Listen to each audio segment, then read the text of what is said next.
नमस्कार। स्वागत करते हैं एक बार फिर से आपका हमारे चैनल द स्ट्रॉन्ग स्टडी में। दोस्तों, थंबनेल से आपको पता चला होगा कि आज की वीडियो कितनी खास होने वाली है, क्योंकि ये जो वीडियो आज मैं आपको बनाने वाला हूँ, मैं आज की जो वीडियो बना रहा हूँ वो बोर्ड एग्ज़ाम के लिए बहुत ही इंपॉर्टेंट है। जैसे इस वीडियो में हम सबसे पहले विद्युत विभवांतर और ओम का नियम, जो कि थंबनेल पे है कि ओम का नियम, तो ओम का नियम हम सबसे लास्ट में देखेंगे। लेकिन अगर ओम का नियम हमें समझना है तो उससे पहले हमें दो टॉपिक, विद्युत विभव और विद्युत विभवांतर को अच्छे तरीके से सीखना होगा। ठीक है दोस्तों, तो सबसे पहले हम बात करेंगे विद्युत विभव की, कि विद्युत विभव क्या होता है। ठीक है, तो जल्दी से तैयार हो जाइए विद्युत विभव देखने के लिए, क्योंकि ज़्यादा वक्त नहीं है, क्योंकि अब 4 महीने बस बचे हैं। बोर्ड 4 महीने तो ज़्यादा हो जा रहे हैं, क्योंकि बस 2 महीने आपके पास बचे हैं। तो कड़ी मेहनत, कड़ी लगन के साथ आप तैयारी करिए और आइए हमारे साथ एक बार फिर हम देखेंगे विद्युत विभव।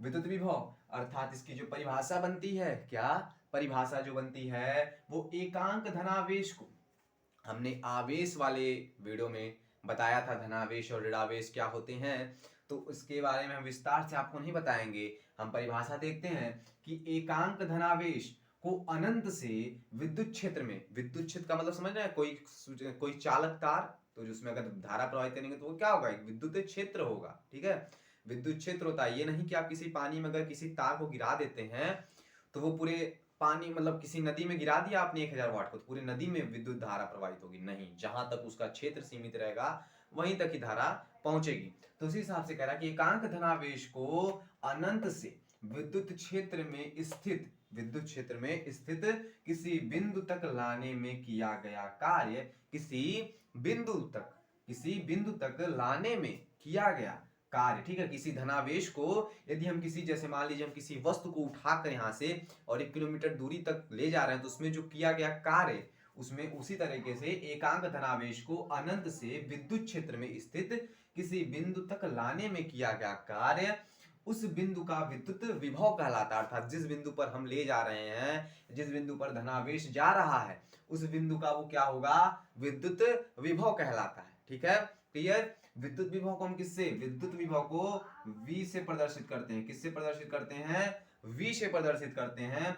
और इसका फॉर्मूला जो बनेगा तो वो V से हम इसको प्रदर्शित करते हैं। बिंदु तक धनावेश है, अर्थात बिंदु तक लाने में किया गया कार्य। W जो हमारा क्या है, ये कार्य हो गया। Q जो हमारा है आवेश हो गया। तो इसका फॉर्मूला बनता है V equal to W upon Q। ठीक है, जहां क्या है, जहां W क्या है, कार्य है और Q जो है वो आवेश है।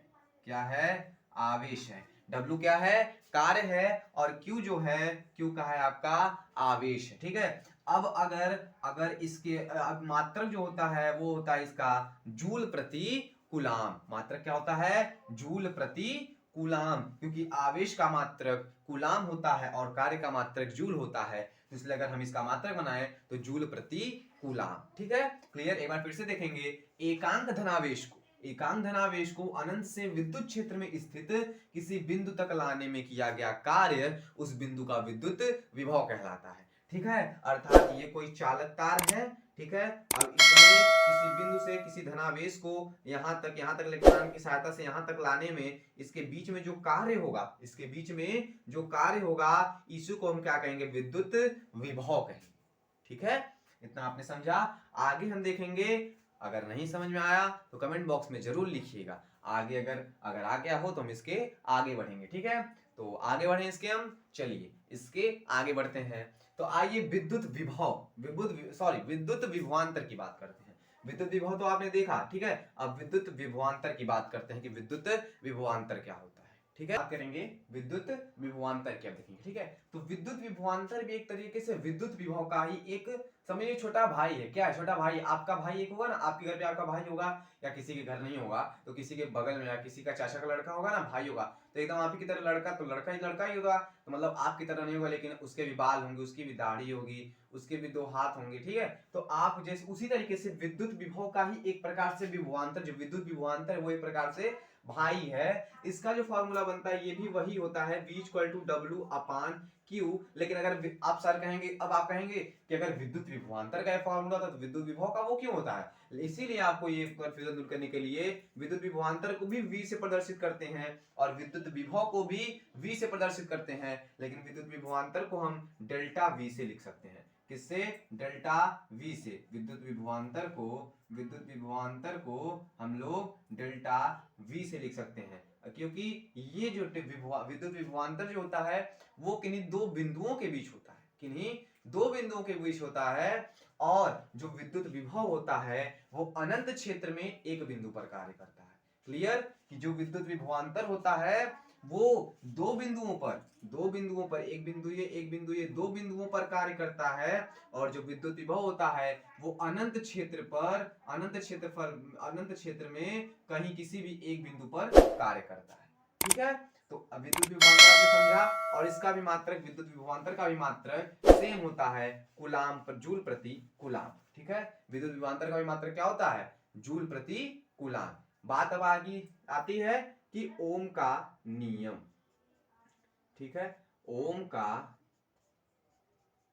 नियम, आगे बात किसकी करेंगे हम? ओम के नियम की। तो ओम के नियम को जानने से पहले इसके कुछ ऐतिहासिक प्रारूप को जान लेंगे कि ओम का नियम है तो उसको दिया किसने, इसको प्रस्तावित किसने किया? तो एक जर्मन के वैज्ञानिक थे। कहां के थे?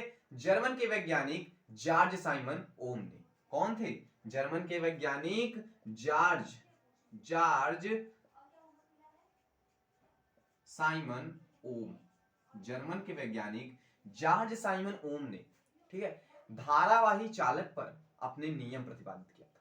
क्या किया था? अपना नियम प्रतिपादित। सन अगर पूछ ले तो सन 1829 में, क्योंकि क्वेश्चन बन सकता है कि ओम का नियम किसने प्रतिपादित किया, तो जॉर्ज साइमन ओम ने, और अगर पूछ ले कि किस सन में प्रतिपादित किया तो 1829 में।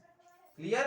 तो कहीं की तो कंफ्यूजन नहीं होगी कि अगर पूछ ले कि किसने प्रतिपादित किया ओम का नियम तो जॉर्ज साइमन ओम ने, और अगर पूछ ले कि किस सन में किया तो सन 1829 में।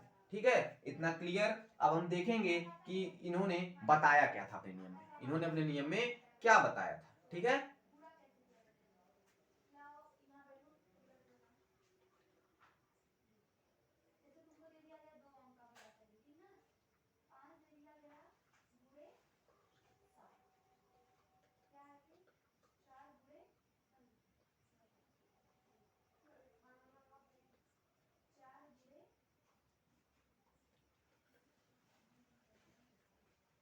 तो हम देखेंगे कि ओम का नियम क्या कहता है। जॉर्ज साइमन ओम ने अपने नियम में बताया क्या था। तो जॉर्ज साइमन ओम ने जो है धारावाही चालक पर अपना नियम बताया था। ठीक है, उन्होंने बताया था कि जब किसी चालक तार की भौतिक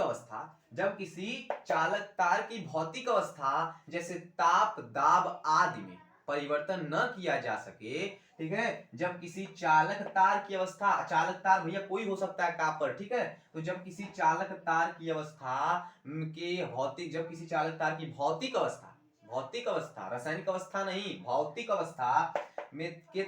अवस्था जैसे ताप, दाब आदि में परिवर्तन ही ना किया, उसमें बदलाव ही ना हो, तो उसमें बहने वाली धारा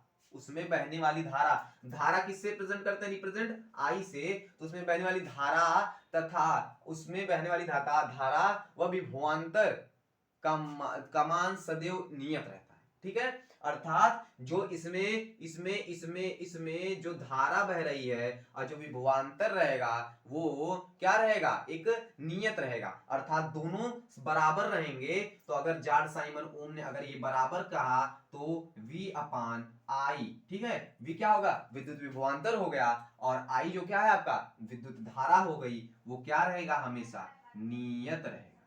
क्या रहेगा? नियत रहेगा, अर्थात समान रहेगा। लेकिन अगर विद्युत धारा अगर नियत रहेगा तो इसमें अब बात आएगी प्रतिरोध की, क्योंकि किसी भी तार पे प्रतिरोध हो सकता है। कोई भी चालक तार हो तो उसे प्रतिरोध अवश्य लगेगा। अगर प्रतिरोध ना हो तो उस चालक तार में विद्युत धारा प्रवाहित ही नहीं होगी। अगर इस तार में प्रतिरोध ना हो तो इस तार में विद्युत धारा प्रवाहित हो ही नहीं सकती। ठीक है, तो इसमें विद्युत, तो ये नियत रहेगा। अगर हम नियत को एक मात्रक R मान ले अर्थात प्रतिरोध मान ले, तो ये फॉर्मूला जो हमारा तैयार होगा वो क्या होगा, V upon I equal to R। इतना बात समझ में आई, इतना समझ में आया ना, क्या होगा V equal to I upon I equal to R। ठीक, इतनी बात समझ में आई। ये क्या था, ठीक है, ये हमारा क्या हो गया, ये हमारा क्या हो गया, विद्युत सॉरी ओम के नियम का, ये ओम का नियम। लेकिन अगर हम पक्षांतर करेंगे तो ये क्या हो जाएगा, अगर हम पक्षांतर करेंगे तो ये आपका आ जाएगा V equal to I R. क्या हो जाएगा, V equal to I R. पक्षांतर करेंगे तो V equal to I R हो जाएगा। यही जो हमारा क्या है, ओम का नियम है। ठीक है, क्या है, ओम का नियम है, V equal to I R. ठीक है, यही हमारा क्या है, ओम का नियम है। देखिए हमने क्या बताया कि जब किसी चालक तार की भौतिक अवस्था जैसे ताप, दाब आदि में परिवर्तन न किया जा सके तो उसमें बहने वाली धारा धारा तथा विभवांतर सदैव नियत रहते हैं। तो विभवांतर V और I सदैव क्या रहते हैं, बराबर हैं। ठीक है, क्या है, बराबर हैं। तो इससे जो हमारा फार्मूला एक प्राप्त होगा V अपान I प्राप्त हो जाएगा। अब नियत रहते हैं, नियत होते हैं। अगर हम नियत को अगर एक नियतांक मान ले अर्थात R मान ले, कि नियत को एक नियतांक R मान ले तो R जो हमारा प्रतिरोध हो गया। ठीक है, तो अगर पक्षांतर करेंगे तो V equal to I R. यही हमारा जो फॉर्मूला निकलता है, यही होता है हमारा ओम का नियम। क्या होता है, ओम का नियम। इससे आसान तरीका अब कोई नहीं है। ठीक है, अगर आपको समझ में आया हो ये नियम तो वीडियो को लाइक करिएगा। ठीक है, और चैनल को सब्सक्राइब भी करिएगा। तो आपने समझा कि ओम का नियम किसे कहते हैं, V equal to I R. ठीक है, तो आज के वीडियो में बस इतना ही।